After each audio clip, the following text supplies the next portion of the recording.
Hi guys, how are you? कैसे हैं आप? एक बार फिर से आपका स्वागत है आपके अपने यूट्यूब चैनल हक आपका। बीपीएससी टीआरई 4.0 के लिए यहाँ टीआरई 4. जो जीरो है तो उसके लिए यहाँ पर स्पेशल क्लास आपकी चल रही है। और आज उसका डे 3 होगा, जहाँ पर हम बहुत महत्वपूर्ण क्वेश्चन बेसिस ऑफ अकाउंटिंग से डिस्कस करने वाले हैं। अगर आप फर्स्ट टाइम चैनल पर आए हैं तो आपसे रिक्वेस्ट है आप चैनल को सब्सक्राइब जरूर करें, क्योंकि एक यही चैनल ऐसा है जो आपको पूरी तैयारी फ्री ऑफ कॉस्ट कराता है। अगर आप ये देखना चाहते हैं हमारी लास्ट वीडियो जो हमने 3.0 टीआरई 3.0 के लिए तैयारी कराई थी, आप उसको देख सकते हैं। मात्र हमने 60 डेज में फुल तैयारी वहां पर भी कराई थी free of cost with notes. Notes भी हमने अपने टेलीग्राम चैनल हक आपका उसमें आपको प्रोवाइड कराए थे, तो इसके भी नोट्स आपको वहीं पर मिल जाएंगे। शुरू करते हैं आज की क्लास को। और आज की क्लास का फर्स्ट क्वेश्चन है। फर्स्ट जो यहाँ पूछा है वो पूछा है, व्यापार का स्वामी द्वारा व्यापार में लगाया गया धन क्या कहलाता है? तो जो व्यापार में व्यापारी द्वारा धन लगाया जाता है उसे क्या कहते हैं? उसको कैपिटल कहते हैं, गुड्स कहते हैं, प्रॉपर्टी प्रॉपर्टी कहते हैं, या बिल्डिंग कहते हैं? तो उसको कहते हैं आपका कैपिटल। हम यहाँ ये मत सोचना, देखिए क्वेश्चन कैसे हम basic to advance total question आपको कराते हैं। तो नेक्स्ट क्वेश्चन देखते हैं। पुस्तपालन का क्या अर्थ होता है? तो पुस्तपालन का क्या अर्थ होता है? मेंटेनिंग अकाउंट्स, ओपनिंग बुक्स, बिल्कुल। प्रिपेयरिंग प्रॉफिट एंड लॉस, नहीं, ये तो अकाउंटिंग में आ जाता है, ये बुक कीपिंग में नहीं आता। कैलकुलेटिंग नेट प्रॉफिट भी अकाउंटिंग का काम होता है, बुक कीपिंग का नहीं। पार्टनरशिप डीड बनाना ये भी नहीं होता, तो ऑप्शन आपका ए सही होगा। नेक्स्ट क्वेश्चन देखते हैं। एक विक्रेता अपने 2000 के माल को 1800 रुपये में बेचता है, तो 200 रुपये का ये अंतर क्या कहलाएगा? ये कहलाता है उसका छूट। और कौन सी छूट कहलाएगा? ये कहलाएगी आपकी ट्रेडिंग डिस्काउंट। ठीक है। ट्रेडिंग डिस्काउंट कहलाएगी। और ये जो व्यापारिक छूट है इसका कहीं लेखा अकाउंट्स में नहीं होता है, ये आपको याद रखना है। इसका केवल लेखा कहाँ होता है? इसका लेखा इसका लेखा कहीं नहीं होता, केवल नगद छूट का लेखा किया जाता है। नेक्स्ट क्वेश्चन देखते हैं।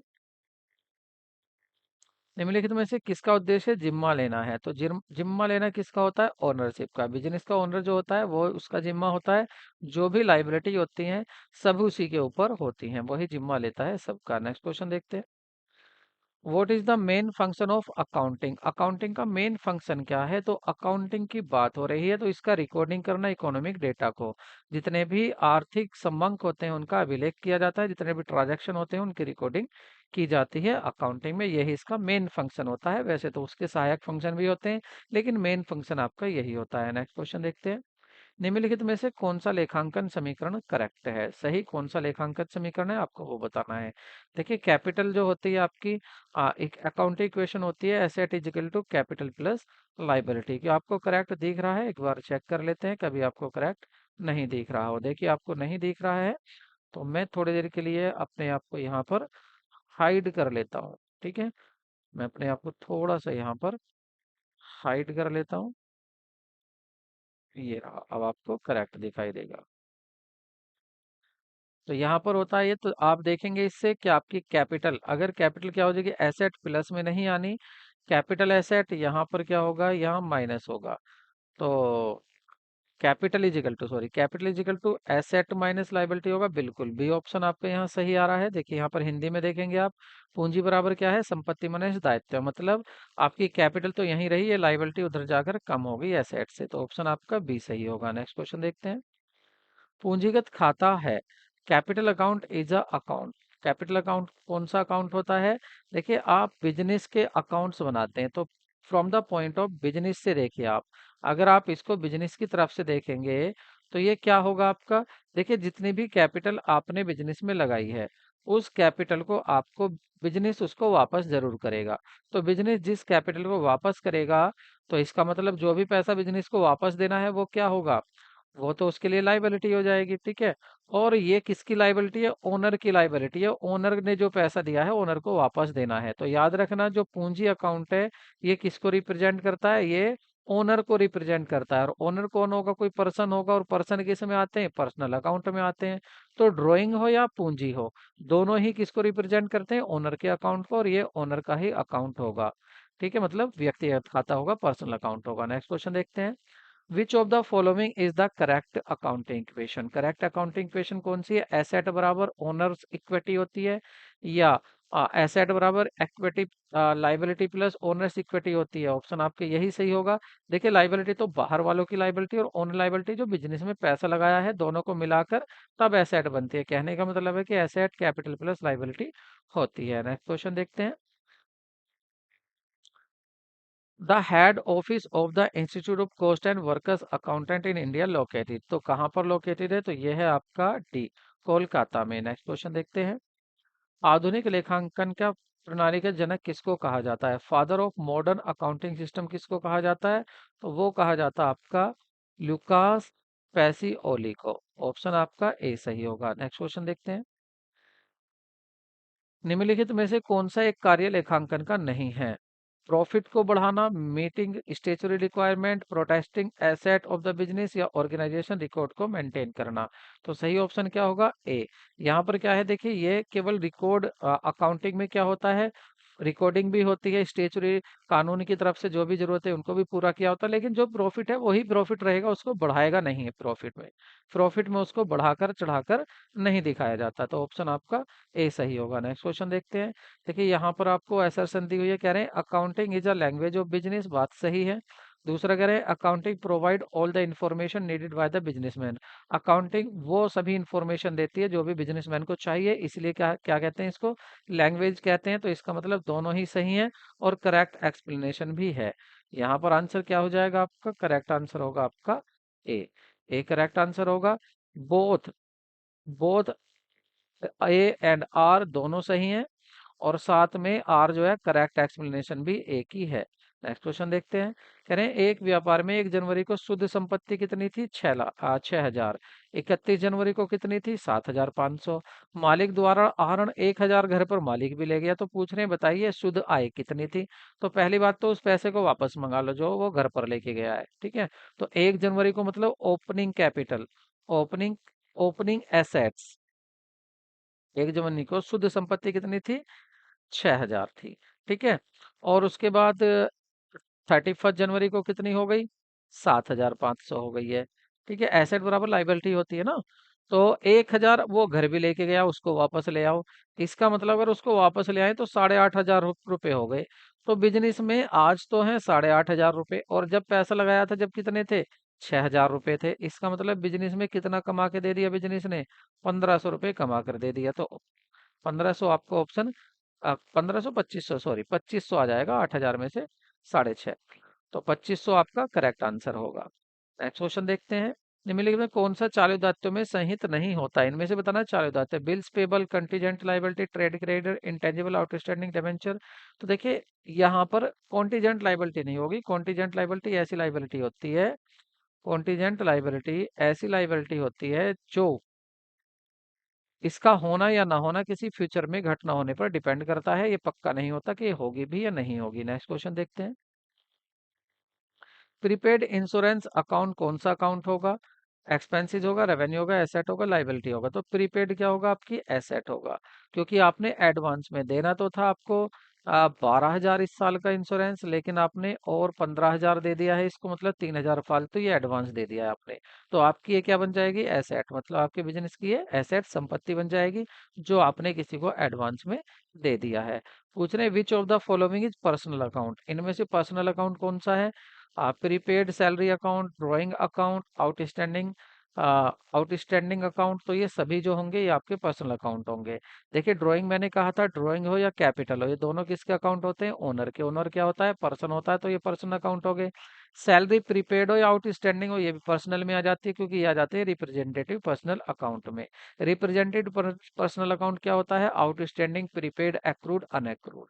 ये चारों नाम आपको याद रखने हैं। ये किस में आते हैं? आपके रिप्रेजेंटेटिव पर्सनल अकाउंट में ही आते हैं। तो ऑप्शन आपका डी करेक्ट हो जाएगा। नेक्स्ट क्वेश्चन देखते हैं। Who is the note function of accounting? Accounting का फंक्शन कौन सा नहीं है? कीपिंग सिस्टमेटिक रिकॉर्ड, ये तो होता है। प्रोटेक्टिंग प्रॉपर्टी बिजनेस की, ये भी होता है। मैक्सिमाइज द रिजल्ट, ये नहीं होता। और मीटिंग द लीगल रिक्वायरमेंट होता है। तो ऑप्शन आपका सी सही होगा। नेक्स्ट क्वेश्चन देखते हैं। इसमें से कौन सा समीकरण सही नहीं है? तो सही, एसेट बराबर क्या होता है? एसेट बराबर लाइबिलिटी प्लस कैपिटल, बिल्कुल होता है। कैपिटल क्या हो जाएगा, asset, capital is equal to क्या हो जाएगा, एसेट माइनस लाइबिलिटी। ये गलत है।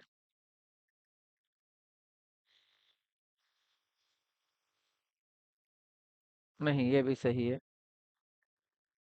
कुछ नहीं, सही नहीं है। एसेट बराबर क्या होता है, एसेट बराबर होता है लाइबिलिटी प्लस कैपिटल। तो यहाँ पर क्या है, कैपिटल बराबर क्या हो जाएगा, एसेट माइनस लाइबिलिटी, ये भी सही है।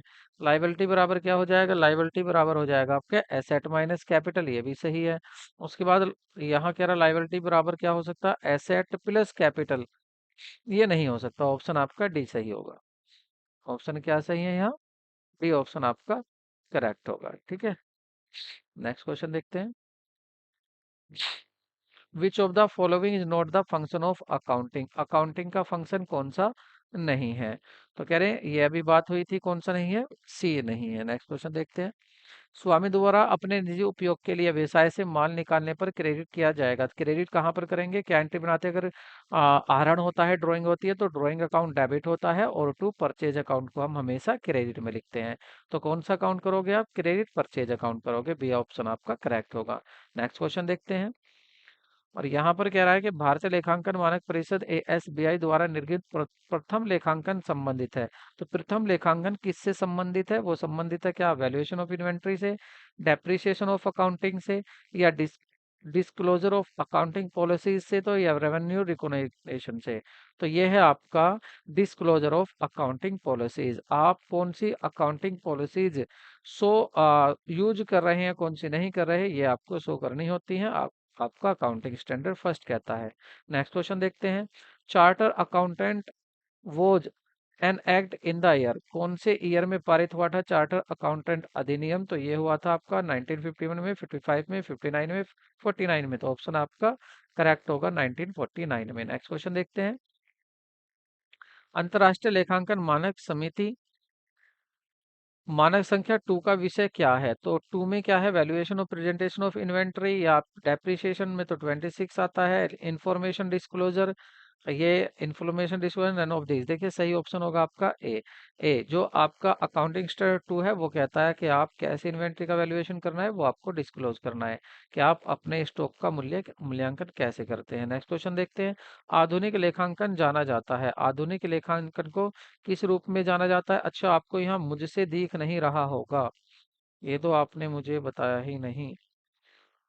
तो मैं क्या कर लेता हूँ, इसको अपने आप को थोड़ा सा हाइड कर लेता हूँ। ठीक है, अब देखिए। तो ये क्वेश्चन मैं पीछे के भी आपको दिखा देता हूँ, कभी आपको नहीं दिखाई दिया हूँ। चल, यहाँ आ जाते हैं।